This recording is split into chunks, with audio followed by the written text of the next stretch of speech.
ایران کے 31 صوبوں میں سے ایک جنوب مشرق میں واقع کرمان صوبہ ہے، جس کے معروف شہر میہان کے وسط میں وہ عالی شان مقبرہ اس شخصیت کا موجود ہے جنہوں نے 1431 عیسوی میں 105 سال کی عمر میں انتقال فرمایا، اور جن کے ذکر اور تذکرے کے بغیر آخر الزماں پر گفتگو نہیں ہو سکتی، اور وہ شخصیت ہے جناب نور الدین کی، تاریخ جنہیں حضرت نعمت اللہ ولی کے نام سے یاد کرتی ہے۔ ان کا سلسلہ نسب حضرت موسیٰ کاظم سے ملتا ہے، اور وہ شام کے شہر حلب میں پیدا ہوئے۔ انہوں نے قرآن سید جلال الدین خوارزمی سے پڑھا، جبکہ علم کلام شیخ شمس الدین مکی سے مکہ المکرمہ میں حاصل کیا، اور اس دوران آپ 7 سال مکہ میں مقیم رہے، اور پھر ایران، افغانستان، مصر، شام، سمرقند، تبریز، ملتان اور کشمیر کا سفر بھی کیا۔ وہ موسم سرما غاروں میں گزارتے، اور لوگوں نے اس دوران ہزاروں کی تعداد میں ان کی بزرگی اور کرامات کا اعتراف کیا، اور پھر وہ ایران میں یزد کے علاقے میں گئے جہاں انہوں نے خانقاہ تعمیر کی۔ وہاں لوگ دور دور سے آتے، اور وہیں جب ان کا انتقال ہوا تو سلطان شہاب الدین بہمی نے ان کا مقبرہ تعمیر کیا۔ شاہ نعمت اللہ ولی غالباً اللہ کے ان برگزیدہ بندوں میں سے تھے جن کے بارے میں رسول اللہ صلی اللہ علیہ وآلہ وسلم کا ارشاد کہ میری امت کے بعض علماء بنی اسرائیل کے پیغمبروں کی طرح ہوں گے۔ صوفیہ کے نزدیک یہ گروہ اولیاء مراد کہلاتا ہے کہ اللہ تعالیٰ جب چاہے اپنی خصوصی عنایت سے ولی، ابدال، قطب اور غوث جیسے اعلی و عرفہ مراتب پر انہیں فائز کر دیتا ہے۔ حضرت نعمت اللہ ولی آج سے تقریباً 855 سال پہلے گزرے ہیں، اور ان کے ہزاروں فارسی اشعار پر مشتمل دیوان کے علاوہ ایک قصیدہ بہت مشہور ہے جس میں انہوں نے آنے والے دور کی پیشگوئیاں فارسی اشعار کی صورت کی ہیں، جو کہ حیران کن حد تک حرف بحرف کچھ اس طرح درست نظر آتی ہیں کہ انہوں نے 100 سے 700 سال بعد آنے والے بر صغیر کے بادشاہوں کے نام تک ترتیب کے ساتھ بیان کر دیے، جب وہ پیدا بھی نہیں ہوئے تھے وہ بادشاہ۔ مثلا مغل بادشاہ تیمور کا تذکرہ ان کے اشعار میں بادشاہ کی پیدائش سے 200 سال پہلے کا ہے۔ اسی طرح لودھی خاندان کے حکمرانوں سکندر لودھی اور ابراہیم لودھی کا ذکر ان کے ہاں ملتا ہے، اور پھر مغلیہ خاندان کے بابر، ہمایوں، شیر شاہ سوری جو درمیان میں آئے، اکبر، جہانگیر، شاہ جہاں، سب کے قصے ناموں کے ساتھ بیان کرتے نعمت اللہ شاہ ولی پھر انگریزوں کی آمد کا احوال بھی بیان کرتے ہیں۔ صرف ہندوستان کے ہی نہیں بلکہ وہ حجابات کے تمام پردے اٹھاتے ہیں جو آخر الزماں تک پیش آنے والے کم و بیش تمام واقعات اور حوادث کو اپنے قصیدوں میں پھر وہ بیان کرتے نظر آتے ہیں۔ کئی قصیدوں میں وہ پیدا شد کی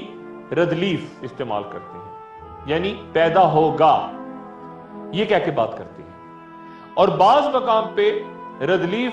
میں بینم یعنی میں دیکھ رہا ہوں کی صورت استعمال ہوتی ہے۔ جو پیشگوئیاں حیران کن حد تک درست ثابت ہوئیں ان میں سے کچھ ذرا ملاحظہ فرمائیے۔ ظہیر الدین بابر کے اقتدار میں آنے سے 350 سال پہلے یعنی 1174 عیسوی میں نعمت اللہ ولی فرماتے ہیں کہ اس کے بعد ملک کابل کا بادشاہ بابر دہلی میں ہندوستان کا وارث ہوگا۔ ایک اور شعر یوں ہے کہ ہمایوں بادشاہ کو حادثہ پیش آئے گا، اور پھر شیر شاہ یعنی شیر شاہ سوری ایک شخص دنیا میں ظاہر ہوگا۔ تاریخ ہند اس پیشگوئی کو مکمل طور پہ درست ثابت کرتی ہے کہ شیر شاہ سوری سے شکست کھا کے ہمایوں نے نظام سکہ کے ذریعے دریائے گنگا پار کر کے اپنی جان بچائی، اور جب شیر شاہ سوری چل بسا تو ہمایوں نے شاہ ایران کی مدد سے 1555 عیسوی میں دوبارہ ہندوستان پہ قبضہ کیا، اور 1530 سے لے کے 1556 تک وہاں پہ حکومت کی۔ یہ دلچسپ بات ہے کہ نعمت اللہ شاہ ولی نے تمام مغل بادشاہوں کا نام لے کر ان کے بارے میں پیشگوئی کی۔ مثلا اس طرح کا ایک شعر ملاحظہ فرمائیے جہانگیر کے بارے میں، جس میں وہ کہتے ہیں کہ جب وہ دارالبقا کی طرف سفر کرے گا تو اس کا بیٹا شاہ جہاں پیدا ہوگا۔ قابل توجہ بات یہ ہے کہ نعمت اللہ ولی نے تمام مغل حکمرانوں کا نام لے کے ذکر کیا سوائے ایک کے، یعنی اورنگزیب کے۔ ہو سکتا ہے کہ یہ ذکر آج کہیں قصیدوں میں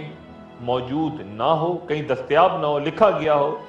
یا پھر یہ بھی کہ اورنگزیب نے نہ صرف تخت نشینی کی صدیوں پرانی روایات سے انحراف کیا اور اپنے باپ شاہ جہاں کو گوالیار کے قلعے میں قید کروا دیا، بلکہ تخت کے اصل وارث یعنی اپنے بڑے بھائی دارا شکوہ کو شکست دینے کے بعد ہاتھی کے پیچھے باندھ کر گھسیٹتے ہوئے ہزاروں مرد و عورتوں کے سامنے بے رحمی سے قتل کروا دیا تھا۔ اورنگزیب کے بعد خاندان مغلیہ کا زوال ہے اور اس کا بھی ذکر کرتے ہیں حضرت، اور پھر دہلی کے اجڑنے سے 600 سال پہلے نعمت اللہ شاہ ولی دہلی کے نادر شاہ کے ہاتھ اجڑنے کا ذکر فرماتے ہیں۔ نادر شاہ نے 1739 میں ہندوستان پہ حملہ کر کے 2 ماہ تک دہلی کو اس طرح برباد کیا کہ ایک بار تو غصے میں آ کے اس کے سپاہیوں نے صرف 12 گھنٹے میں 1.5 لاکھ انسانوں کو دہلی میں قتل کر دیا۔ نعمت اللہ ولی بابر کے دور میں سکھوں کے بانی پیشوا یعنی گرو نانک کا ذکر بھی کرتے ہیں، یعنی اس کا نام نانک ہوگا، بہت سے لوگ اس کی طرف رجوع کریں گے اور اس فقیر کا بازار گرم اور بہت چرچا ہوگا۔ پھر وہ یہ بھی کہتے ہیں کہ جنگ جیم یعنی جرمنوں کی جنگ میں آسمان عیسائیوں کو مبتلا کر دے گا اور یہ ان کے لیے تباہی اور بربادی کا نشان ہوگا۔ پہلی جنگ عظیم جو کہ 1914 سے 1918 تک اور پھر 21 سال بعد دوبارہ جرمنوں اور عیسائیوں کے درمیان دوسری جنگ عظیم کی صورت ہوئی، ایک حیران کن نتیجہ نعمت اللہ شاہ ولی ان جنگوں کا یوں بیان کرتے ہیں، یعنی اگرچہ اہل برطانیہ جرمنوں پر فتح پا لیں گے لیکن پھر بے حد کمزور ہو جائیں گے، اور پھر وہ فرماتے ہیں کہ اگرچہ انگریز ہندوستان کو خود ہی چھوڑ جائیں گے مگر وہ لوگوں میں ایک جان لیوا جھگڑا چھوڑ کے جائیں گے۔ غور کیجئے، یہاں نعمت اللہ شاہ ولی مسئلہ کشمیر کا ذکر فرما رہے ہیں، اور پھر وہ کئی سال بعد سقوط ڈھاکہ کے پیش گوئی بھی کرتے ہیں، یعنی مسلمانوں پر اپنے ملک کی زمین تنگ ہو جائے گی اور تباہی و بربادی ان کی تقدیر میں ظاہر ہوگی۔ پھر نعمت اللہ شاہ ولی 1965 کی جنگ کا تذکرہ این دنوں کتنے ڈیز میں یہ لڑی گئی اس کی مدت کے ساتھ بیان کرتے ہیں اور فرماتے ہیں کہ 17 روز کی جنگ کے بعد اللہ کے فضل و کرم سے اسلام کی غازی خونریزی کر کے کامیاب ہوں گے۔ ماضی میں حیران کن حد تک درست ہوتی پیشگوئیوں کے بعد ذرا زمانہ حال کی پیشگوئی پہ نظر ڈالیں اور پھر میں آپ کو یہ بتاؤں گا کہ نعمت اللہ شاہ ولی مستقبل کے بارے میں کیا کہتے ہیں۔ عصر حاضر کے بارے میں بے شمار ان کی روایات، لیکن ایک شعر ذرا ملاحظہ فرمائیے، یعنی اس وقت کسی کو اہل حق نہ دیکھے گا، لوگ چور اور ڈاکوؤں کے سر پہ دستار رکھیں گے۔ آخر الزماں کے بارے میں 855 سال پہلے نعمت اللہ ولی کی پیشگوئیاں انتہائی اہم تصور ہوتی ہیں کہ ماضی و حال میں ان کی تمام جتنی باتیں انہوں نے کہیں وہ ہو بہو پوری ہوئی۔ مستقبل کے کسی دور کے بارے میں وہ فرماتے ہیں کہ اس واقعے کے بعد، کس واقعے کے بعد یہ واضح نہیں، کہ وہ کہتے ہیں کہ اس واقعے کے بعد ہندوستان میں ایک شورش ظاہر ہوگی